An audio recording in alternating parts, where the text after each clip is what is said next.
네, 오늘은 생에 대한 두려움을 주께 맡기라라는 제목을 가지고 함께 말씀 나누도록 하겠습니다. 우리 속담에 목구멍이 포도청이다라는 말이 있습니다. 이것은 먹는 일이 우리 삶에 얼마나 중요하냐를 말해주는 것이죠.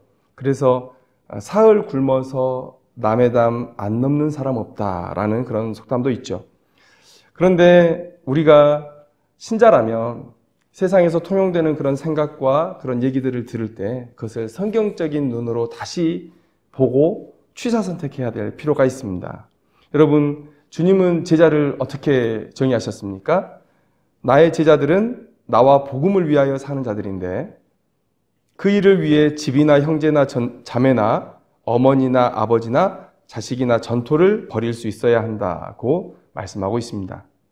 그런데 만약 우리가 스스로를 신자라 칭하면서 예수님의 제자라 칭하면서 목구멍이 포도청이다, 사흘 굶어서 남의 담 안 넘는 사람 없다라는 이런 속담, 세상의 생각들을 핑계 삼으면서 주님의 부르심을 외면하고 있다면 그러면 큰 문제가 아닐까라는 생각을 해봅니다. 오늘 수가성 여인의 이야기는 그런 삶의 문제를 핑계 삼아서 사명을 등한시하는 우리들에게 큰 도전을 주고 있습니다. 먼저 말씀 속으로 한번 들어가 보도록 하겠습니다. 4장 1절에서 3절에 오늘 본문의 배경이 잘 설명되어 있습니다. 예수님은 예루살렘과 그 근처 요단강에서 사역을 하고 계셨습니다. 그런데 예수님의 제자들이 매우 적극적으로 세례를 베풀었고 이런 행동이 바리새인들의 원성을 사게 되었죠. 여러분, 예수님의 사역의 시간표는 하나님의 뜻대로 진행되어야 하는 것입니다. 그런데 이렇게 성급하게 유대인들 또 종교 지도자들의 원성을 사고 미움을 받는 것은 옳지 않죠. 그래서 예수님께서 그들을 피하기로 결정을 하시고 이제 갈릴리로 올라가십니다. 그런데 갈릴리로 올라가시는 과정 속에서 사마리아에 복음을 전하기로 결정하셨고, 그리고 그 사마리아 선교 사역의 시작은 바로 수가라는 한 동네의 우물가에서 한 여인을 만나는 것으로 시작하고 있습니다. 여러분, 다 아시다시피 북이스라엘 사마리아와 유대는 큰 반목 가운데 있었습니다. 북이스라엘이 멸망하고 이제 아수르로 인해서 이 혼혈 정책이 시작되면서 그들의 혈통적인 그런 고결함도 사라졌고, 그리고 이방의 종교적인 풍습도 많이 들어와 있었던 것이죠. 그래서 유대인들은 오히려 이방인들보다 종교적 변절자라고 해서 이 사마리아 사람들을 더 미워하고 있었습니다. 그런데 사마리아 사람들은 또 어땠습니까? 자신들을 터부시하는 그런 남유다 사람들을 그들도 배척하기로 결정하고, 오히려 모세의 율법을 제대로 따르는 신앙의 사람들은 우리들이다라고 생각하면서 그렇게 대립각을 세웠던 것이죠. 그런데 예수님께서 오셔서 이 여인에게 물을 좀 달라 하셨는데 예수님의 행색과 말투를 보니까 완전 유대인이죠. 그러니까 그 대화의 시작은 참 불편했습니다. 그런데 예수님께서 지혜롭게 그 상황들을 인도하셔서 결국 여인의 변화를 이끌어내셨다라는 것이죠. 근데 제가 오늘 본문의 말씀을 읽으면서 상당히 의아한 부분이 있었습니다. 여러분, 오늘 본문을 읽으셔서 아시겠지만 이 여인의 특징 두 가지가 나타나는데, 첫째는 이 여인이 가지고 있는 사마리아인으로서의 긍지가 매우 특심하다는 거예요. 그리고 두 번째는 뭡니까? 그녀가 신앙의 지식도 충만하고 매우 열심히 신앙생활을 하고 있었다는 거예요. 그런데 어떻게 사람들이 멸시하는 그런 삶의 모습들을 계속 유지해 갈 수 있었느냐? 저는 이게 너무 의아했습니다. 그리고 이런 이야기들이 이 시대를 살아가는 우리들에게 큰 교훈을 줄 것이라고 생각했습니다. 예수님의 제자라고 하나님의 백성이라고 우리가 얘기는 하면서도 우리의 삶으로 우리의 거룩함을 드러내지 못할 때 오늘 이 본문의 교훈은 그런 삶을 살아가고 있는 안타까운 우리들에게 큰 교훈을 줄 것이라 생각을 합니다. 여러분, 이 여인에게 나타나는 사마리아인의 긍지 어떻게 우리가 볼 수 있습니까? 그녀의 첫 말을 한번 들어보십시오. 왜 유대인이 사마리아인에게 물을 달라 하십니까? 이렇게 얘기하고 있어요. 그러니까 유대인에 대한 적의가 그대로 드러나는 것이죠. 반대로 얘기하면 사마리아인에 대한 애착이 그 여인에게 있는 것입니다. 그리고 더 나아가서 우리는 야곱의 우물을 가지고 있습니다. 당신이 야곱보다 큽니까? 이 말에는 여러분 사마리아인들의 종교적인 우월성, 그들이 가지고 있는 종교적인 우월성을 드러내는 그런 말이라 볼 수 있습니다. 여러분 과거에는요, 교회나 도시가 이 유물이나 유적지를 가지고 있으면 매우 큰 자랑으로 여겼습니다. 그래서 여러분 교회나 성당 이런 거 항상 그 유적지에 세워지는 경우가 많았고, 유적지에 세워지지 않으면 어떻게든지 그들이 성물이라 부르는 그런 물건들을 교회에다 가져다 놓으려고 노력을 했었죠. 그런 관점에서 본다면 야곱의 우물을 우리가 가지고 있습니다. 12지파의 아버지 되는 이 야곱의 우물을 우리가 가지고 있습니다 라는 얘기는 우리가 당신들보다 종교적으로 우월합니다, 우리가 정통성이 있습니다 라고 얘기하는 것과 같은 얘기죠. 이 여인은 마치 사마리아 신앙의 수호자인 것처럼 예수님과 대화하고 있다. 사마리아인으로서의 긍지가 대단하다라는 것을 오늘 볼 수가 있습니다. 또 그녀에게 신앙의 열심이 보여요.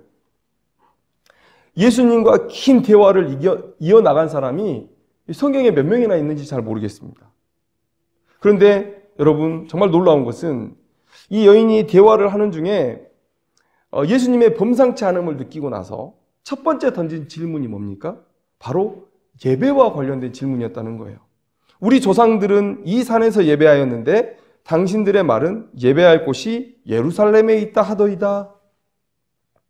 여러분, 예수님을 찾아온 거의 모든 사람들은 자신의 필요를 가지고 나왔어요. 자신의 필요를 먼저 얘기했습니다. 나의 질병의 치료를 위해서, 또 드물게는 자신의 재산권을 보호하기 위해서 예수님을 찾아왔어요. 그런데 이 여인의 첫 번째 요구는 예배를 어디서 드려야 합니까? 라는 거예요. 여러분, 그런데 이 질문을 좀 더 깊이 있게 이렇게 들어가서 이해해 보시면 이 질문의 궁극적인 물음은 바로 이거죠. 유대인의 신앙이 바릅니까? 아니면 사마리아인의 신앙이 바릅니까? 라는 것을 묻는 거예요. 여러분, 얼마나 신앙에 열심이 있었으면 선지자라 여겨질 법한 이 예수님, 이 범상치 않은 인물이라 느낀 이 시간 바로 뒤에 던진 질문이 예배에 관한 질문일까? 내가 가지고 있는 이 신앙이 옳은 것입니까? 내가 지금 하나님을 바로 알고 믿고 있는 것입니까? 그리고 내가 하나님을 바로 예배하고 있는 것입니까? 이런 질문이었을까요? 두 가지 이 여인의 특징. 첫째는 사마리아인으로서의 강한 긍지, 그리고 두 번째는 신앙에 대한 열심. 그 누구에게서도 쉽게 찾아볼 수 없는 그런 모습인 것이죠. 그런데 왜 이 여인은 수치스러운 삶을, 사람들이 멸시하는 그 삶을 계속 살아갈 수밖에 없었을까라는 거예요. 여러분, 오늘 예수님께서 이 여인에게 내 남편을 불러오라 이렇게 말씀하고 계신데, 이 여인이 이렇게 얘기해요. 나는 남편이 없나이다. 5명의 남편이 이미 있었고 이제 6번째 남편을 맞이해서 살아가고 있는 여인입니다. 지금 당장 6번째 남편이 혼인예식을 치르지 않은 남편이라 하더라도 함께 살고 있으니까 그냥 그렇게 말하면 뭐 지금 데려올 수 없다든지 뭐 이렇게 얘기할 수 있을 것인데, 남편이 없다고 딱 잘라 얘기해요. 이것은 무슨 얘기입니까? 그녀가 자신의 그 모습을 떳떳하게 생각하고 있지 않다는 거예요. 자신의 삶을 스스로 수치스럽게 여기고 있다라는 거예요. 그러니까 예수님이 그 말씀을 꺼내시죠. 내가 남편이 없다 하는 말이 옳도다. 너에게 남편 5이 있었고 지금 있는 자도 내 남편이 아니니 내 말이 참되도다. 예수님이 이 말씀을 하지 않으셨다면 아마 이 수가성의 여인은 자신의 이 정체를, 자신의 삶의 모습을 드러내지 않았을 겁니다. 왜요? 자기 스스로도 이 삶의 모습이 떳떳하지 않다고 생각하고 있기 때문에. 여러분, 어떤 분들은 이 여인이 음란했기 때문에 떳떳하지 않다. 왜냐하면 12시에 남들 다 떼약볕이라서 쉬고 있는 그때에 혼자 물들어 왔다. 그리고 남편이 지금 6번째가 아니냐. 이런 걸로 음란의 그런 문제로 이 본문을 해석하는 분도 있을 겁니다. 근데 오늘 저는 조금 다른 관점으로 이 본문을 해석하고 싶어요. 시간에 대한 문제인데 이 요한복음은 다른 공관복음서와 달리 유대인의 시간을 사용하지 않습니다. 그래서 떼약볕이 내리쬐는 12시는 아니에요. 저녁 6시가 맞습니다. 그리고 예수님께서 물 들어오는 사람이 아무도 없었다면 굳이 그 자리에 앉아서 기다리지 않으셨을 거예요. 예수님께서도 누군가가 물을 길러 올 것이다라는 기대감을 가지고 그 자리에 있었던 것이죠. 일반적인 기대감을 가지고. 그리고 오늘 이 남편이 6번째 남편이 생긴 것, 이것이 바로 이제 오늘 이 설교를 작성하게 된 그런 첫 번째 이유가 되는데, 여러분 이 5명의 남편을 만났고 6번째 남편을 이제 막 만나려고 하는 이 여인의 문제가 과연 음란함일까? 여러분, 저는 이 여인이 그 시대가 낳은 피해자라고 생각을 합니다. 그 시대가 낳은 피해자. 왜 그렇습니까? 오늘 본문을 보니까 5명의 남편이 있었고 지금 있는 자도 내 남편이 아니다라고 말하는 부분에서 아마 5명의 남자와는 혼인 예식을 치르고 살았던 것 같고요. 아마 6번째 이 남자는 혼인 예식을 치르기 전에 지금 살고 있는 그런 단계라고 우리가 볼 수가 있을 것 같아요. 그런데 여러분, 우리가 몇 가지 합리적인 추론을 좀 해봤으면 좋겠습니다. 첫째는, 자, 여인과 결혼한 이 5 남편이 다 사별해서 6번째 남자를 만난 것일까요? 그건 아니겠죠. 일반적이지 않습니다. 그건 매우 드문 확률일 것이에요. 자, 그러면 또 2번째, 우리가 합리적인 추론을 한번 해보죠. 여러분, 예수님께서 이 모세의 율법, 이혼 증서를 써주고 이혼해라 라는 그 모세의 율법을 악용해서 그들의 정욕대로 여인들을 버리는 그 시대의 남자들의 모습을 책망하신 적이 있습니다. 책망하신 적이 있어요. 여러분, 그리고 그 시대에 여인이 힘이 있었습니까? 아니요. 남자들이 힘이 있었고 오히려 과부나 객은 사람 취급을 못 받았다는 말까지 할 정도로 그렇게 인권이 없던 시절이었습니다. 그럼 우리가 한번 생각을 해보자고요. 내가 음란해서 6번째 남편을 만날 정도였다면 그 여인은 아마 돌에 맞아 죽는 게 맞을 겁니다. 한 번의 음란함에도 그 여인은 돌에 맞아 죽어야 돼요. 그런데 그 여인이 5번이나 남편을 바꿨어요. 모든 사람의 시선이 그 여인에게 쏠리고 있습니다. 왜 저 여자는 저렇게 남편을 쉽게 바꾸는가? 왜 이렇게 자주 바꾸는가? 그런데 그것을 무릅쓰고 6번째 남편 될 사람을 이제 자기 옆에 뒀는데 다른 많은 사람들이, 또 남자들이 그 여인을 살려뒀다? 이것은 음란의 문제는 아닌 것이죠. 저는 그렇다면 이 여인이 오히려 피해자일 수 있다. 어떤 피해자입니까? 여인을 쉽게 바꾸는, 쉽게 이혼 증서를 써서 여인을 내쫓는 그런 그 시대 상황에, 하나님의 율법을 무시하는 그 시대 상황에 피해자다라고 보는 거예요. 그게 합리적이지 않을까요? 모세는 이혼 증서를 써주면서 이혼하라 할 때 그 목적은 그런 한 단계의 장애물을 두고 이혼하는 것을 깊이 생각해 보도록 하기 위함이었어요. 그런데 이제 시간이 지나서 이제 1500년 정도의 시간이 지난 이후에 이 율법은 말도 안 되게 변질되었습니다. 하나님의 원래 의도와는 전혀 다르게 사용되면서 피해자를 양산해내고 있었다는 것이죠. 힘없는 여인들이 그 피해자가 되어 있었다는 것이죠. 자, 그런데 이 여인이 피해자인데 그러면 문제가 뭐가 있습니까? 남편한테 버림받은 건데. 그런데 중요한 것은 예수님께서 이 말씀을 꺼내셨다는 거예요. 예수님의 이 말씀 속에서는 그 여인을 위로하기보다는 그 여인의 삶에 어떤 극복할 포인트가 있어서 말씀하셨다는 것을 오늘 알 수 있습니다. 예수님께서 이제 변화되기 전에, 예수님을 메시아로 그리스도로 영접하기 전에 이 여인의 삶의 문제를 터치하시고 변화를 요청하는 것이죠. 여인아, 네가 제자로서 살기 위해서는 지금 너의 과거의 이런 삶의 문제를 해결해야 된다. 그럼 어떤 삶의 문제가 있어요? 음란의 문제가 아니면 이 여인에게 어떤 삶의 문제가 있습니까? 여러분, 우리가 가진 믿음은 무엇입니까? 믿음. 여러분, 유대인과 사마리아인의 신앙의 뿌리는 같죠. 아주 섬세한 부분에서 차이가 있지만 그러나 전체적으로 하나님을 섬기고 하나님에 대한 개념을 갖는 것에 있어서는 동일합니다. 그런데 여러분, 그러면 믿음은 무엇입니까? 이 사마리아 여인도 가지고 있고 우리도 가지고 있는 그 믿음의 내용은 무엇입니까?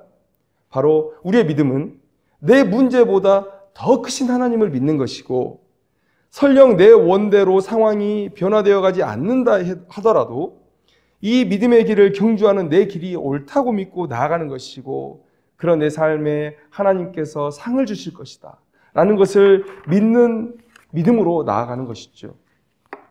하나님이 더 크세요. 하나님이 나를 먹이시고 입히실 거예요. 먼저 그의 나라와 그의 의를 구하는 자에게 모든 것을 채우시는 하나님의 은혜가 분명히 있을 거예요. 우리는 신자로서 그 믿음을 가지고 나아가는 것입니다. 그런데 여러분, 이 여인은 어떻습니까? 5번째 남자에게 그렇게 버림을 받았을 때 혼인 예식도 치르지 않고 바로 또 6번째 남자를 급하게 만났던 그런 뉘앙스가 오늘 본문에 보이죠. 예수님께서 얘기합니다. 지금 있는 자도 내 남편이 아니다. 왜 그녀는 6번째 남편을 이토록 빨리 구하려고 했을까? 이미 5번의 결혼 실패로 사람들의 멸시를 받는 그녀가 그렇게 급하게 다른 남자와 혼인을 준비하는 이유가 무엇일까? 이것은 바로 그 시대의 과부가 가졌던 삶에 대한 두려움, 이 두려움 때문이죠. 그녀의 처지를 한번 생각해 봐요. 지금을 사는 사람들이 생각할 수 없는 고통을 이 시대에 살던 사람들은 겪고 있었습니다. 유대 사회에서 과부로 산다는 것, 또 이 사마리아, 같은 유대 문화권 안에 사마리아에서 과부로 산다는 것 쉬운 일이 아니었습니다. 그 시대의 경제권은 다 남자들이 쥐고 있었고요. 그런데 남편이나 장성한 아들이 없잖아요. 그러니까 이 여인이 어디서 보호를 받습니까? 경제적인 보호를 어디서 받아요? 그리고 가정을 대표하는 사람이 없어요. 그러니까 누구도 이 여인을 위해서 법적으로나 사회적으로나 대변해 줄 사람이 없는 거예요. 이런 현실적인 문제, 절대 쉬운 문제는 아니죠. 이 현실적인 문제를 해결하기 위해서 그녀는 계속해서 남편을 찾았던 거예요. 남자를 의지하면 된다. 남자가 나를 살게 해줄 것이다. 이 여인은 분명히 이 모습을 수치스럽게 생각하고 있었음에도 불구하고 사람을 의지하는 이 습관을 버리지 못했어요. 사람을 의지하는 이 삶의 태도를 바꾸지 못했어요. 그래서 1번, 2번 사람들의 비난의 시선을 받으면서도 6번째까지 남자를 구하고 있었다는 것을 우리가 볼 수 있습니다. 여러분, 이런 여인의 생에 대한 과도한 두려움과 집착이 계속될 때 복음이 심겨져도 그 열매를 맺을 수 없습니다. 예수님께서 누가복음 8장에 내 밭의 비유를 하시면서 이렇게 말씀하시죠. 이 생의 염려와 재물과 향락의 기운에 막혀 온전히 결실하지 못하는 그런 씨앗이 있다는 거예요. 씨앗은 좋은데 그런 밭에, 그런 마음밭에, 그런 삶의 모습의 밭에 심겨진 씨앗은 결코 열매를 맺을 수 없다. 아까 제가 서두에 말씀드렸지만 여러분, 하나님을 섬기고 따르는, 또 예수님을 따르는 제자의 삶은 어떤 삶입니까? 집, 가족, 전토, 내 목숨까지도 버릴 수 있어야 한다는 것이죠. 그래야 제자의 길을 온전히 갈 수 있다는 것이죠. 그런데 오늘 이 여인의 모습 속에서 사람을 의지하는 그런 모습들이 보인다는 거예요. 일반적이지 않은, 너무도 강하게 사람에게, 남편에게 집착하는 모습들이 보인다는 거예요. 그 안에 이렇게 신앙의 지식이 있고 신앙의 열심이 있음에도 불구하고 하나님을 의지하기보다는 사람에게 집착하는 그런 모습이 있었다는 거예요. 삶의 문제를 해결하기 위해서. 여러분, 우리의 신앙을 한번 돌아보기를 원합니다. 여러분, 우리의 신앙은 행함과 일치하고 있습니까? 나의 삶을 책임지시겠다는 그 하나님의 요청에 우리는 믿음으로 반응하고 있습니까? 여러분, 한국 교회가 야성이 사라졌다는 말을 많이 해요. 왜 그럴까요? 지식이 없어서 그렇습니까? 저는 그렇게 생각하지 않습니다. 물론 성경 지식이 부족하신 분도 있겠죠. 더 많이 배워야 하실 분도 있겠죠. 그러나 전체적으로 평균적으로 보면 과거보다 지금 지식의 수준은 높아졌다는 것을 누구도 부인할 수는 없을 겁니다. 또 교회를 사랑하는 마음이 부족해서일까요? 물론 그렇게 진단하시는 분도 있겠죠. 근데 저는 조금 긍정적으로 생각해 보고 싶습니다. 교회를 향한 비난, 비판, 그런 것들 다 교회를 사랑하는 마음에서 행하시는 것이라고 믿어요. 사랑의 반대말은 무관심이라고 하잖아요. 무관심하면 얘기하지 않으면 되는데, 여러분들이 교회를 너무 사랑하시고 교회가 유일한 이 땅의 소망이라고 생각하시기 때문에 교회를 향해서 그렇게 비판하시고 또 비난을 하신다고 생각해요. 여러분, 우리는 지식도 있고 교회를 사랑합니다. 그런데 왜 이 시대의 야성은 사라졌습니까? 왜 우리가 그렇게 사모하는 초대교회의 야성, 그리고 종교개혁의 시대에 보았던 그 야성, 또 우리나라에서 100년 전, 또 20, 30년 전에 있었던 이 복음이 들불처럼 온 도시를 불태웠던 그런 야성은 왜 이 시대에 나타나지 않습니까? 우리의 모습에서 수가성 여인의 모습이 보이는 것이죠. 삶의 문제에 붙들려 신앙은 머리에만 머물러 있습니다. 그리고 행함이 없어요. 바른 진단을 못하는 것이 아니라 교회의 문제점을 누구도 잘 알고 있고 저는 그 진단이 맞다고 생각해요. 그런데 그런 말만 많고 행함이 없다. 여러분, 유대인과 아니 예수님과 변론할 지식을 가지고 있었던 이 수가성 여인, 스스로가 자신의 삶을 수치스럽게 여겼지만 왜 변화를 이끌어내지 못했습니까? 사는 문제에 매여 있었어요. 사는 문제에 매여서 이 세상의 생각에 묶여서 하나님을 보지 못하고 다른 세상의 의지거리들을 찾아다니면서 그들은, 이 수가성 여인은 그저 그렇게 살아가고 있었다는 것이죠. 신자로서 아무런 영향력도 끼치지 못하고. 여러분, 어쩌면 이 여인은 이렇게 생각했을지도 모르겠어요. 거지와 같은 모습이라도 세상 사람들의 천대와 멸시를 받더라도 그래도 입에 풀칠하며 사는 게 낫지 않냐. 여러분, 혹시 우리도 그런 생각을 가지고 있지 않습니까? 하나님의 말씀이, 하나님의 뜻이 여기에 명확하게 있음에도 불구하고 하나님, 그래도 먹고는 살아야지요. 그리고 나서 말씀을 외면하고 세상과 타협하고 세상을 의지하고 우리가 살아가고 있지 않습니까? 이렇게 살아간다면 모순된 모습을 보이는 이 수가성 여인과 우리가 다를 게 없다. 그리고 이 수가성 여인의 모습 속에서 아무런 영적 감동을 받지 못하는 그 수가성 사람들의 모습처럼 우리는 이 세상 사람들에게 어떠한 영향력도 끼칠 수 없는 그런 존재들이 되고 말 것이다. 저는 이것이 이 한국교회의 모습이 아닌가 생각을 해봅니다. 여러분, 이제 우리는 변화되어야 됩니다. 변화되어야 되죠. 오늘 수가성 여인도 이런 소망 없는 삶에서 변화되었음을 우리는 보고 있어요. 어떻게 변화될 수 있습니까? 명확하죠. 우리는 예수님을 만날 때 변화될 수 있습니다. 여인도 예수님을 만났을 때 변화되었죠. 우리도 예수님을 만날 때 변화될 수 있습니다. 여러분, 오늘 28절을 보시면 여인이 물동이를 버려두고 동네로 뛰어갔다 그래요. 물동이를 버려두고. 저는 이 본문 속에서 베드로와 안드레, 또 야고보와 요한의 모습을 보게 됩니다. 이 네 명의 제자들은 그물과 배, 그리고 심지어 아버지까지 버려두고 예수를 따랐다고 얘기해요. 제자들은 호수에서 물고기 잡는 게 일이에요. 그런데 그물과 배를 버려뒀다? 자신의 삶에 그동안 가져왔던 목적을 내려놓고 주님을 바라본 거예요. 그러니까 주님을 따라갈 수 있었던 것이죠. 저는 오늘 물동이를 이고 와서 물을 떠서 집에 가야 된다는 이 삶의 목적을 내려놓고 주님을 바라봤기 때문에 오늘 이 수가성 여인이 이 물동이를 내려두고 동네로 뛰어가서 복음을 전할 수 있었다고 생각을 합니다. 이 물동이를 버려두고라는 이 표현 속에서 오늘 이 여인에게 나타난 극적인 변화를 오늘 발견할 수 있다는 것이죠. 여러분, 우리의 변화도 예수님을 만날 때 변화됩니다. 여러분, 절대 우리의 선한 변화는 우리 스스로가 만들어낼 수 없습니다. 우리 안에 선한 게 하나도 없어요. 우리는 예수님을 만날 때 변화될 수 있습니다. 어떻게 만납니까? 여러분, 어떻게 만나죠? 여러분, 수가성 여인을 예수님이 찾아오셨어요. 여러분, 이제 우리도 기다리면 됩니까? 예수님 언제 오실까요? 여러분, 그렇지 않죠. 예수님은 여러분들에게 이미 오셨습니다.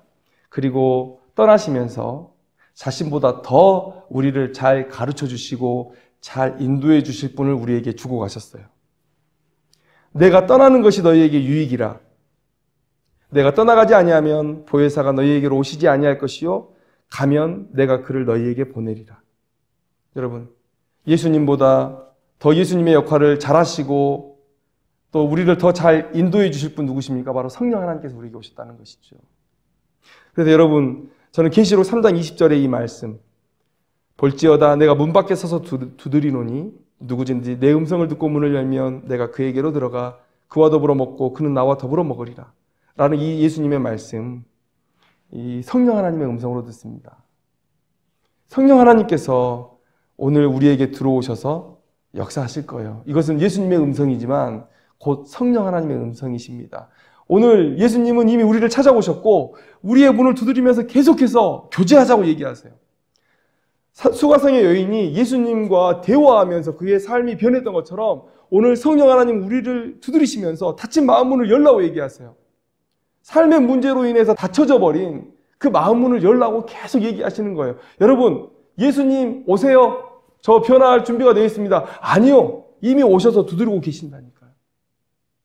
그 하나님과 여러분 교제하시며 계십니다. 수동적으로 기다리는 것이 아니라 여러분들에게 주시는 그런 영적 많은 은혜의 수단들을 동원해서 어떻게든지 하나님과 예수님과 대화하는 시간을 가져야 한다는 것이죠. 여러분, 성령 충만이 무엇입니까?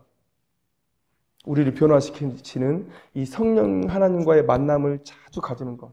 예를 들어서 예배를 드린다, 찬양을 드린다, 기도를 한다, 말씀을 묵상한다, 믿음의 사람들과 교제를 나눈다.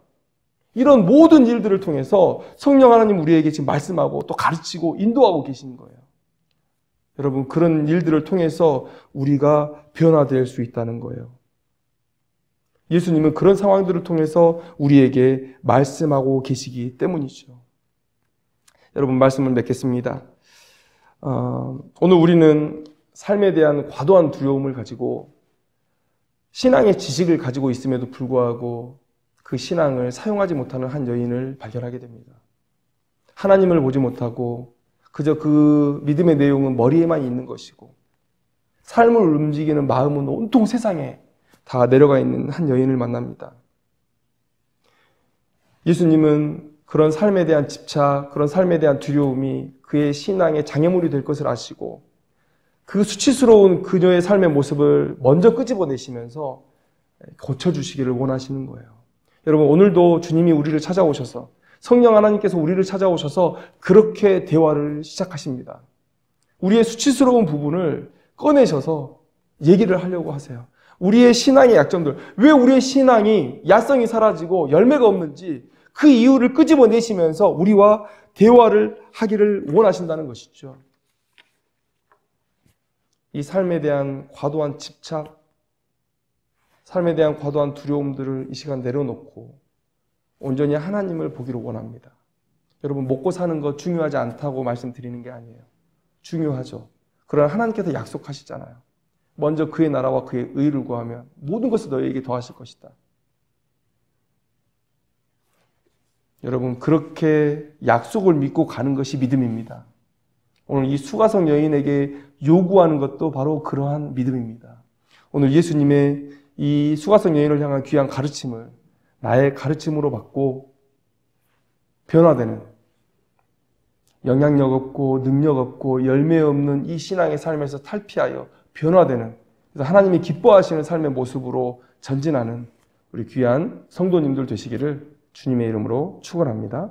기도하겠습니다.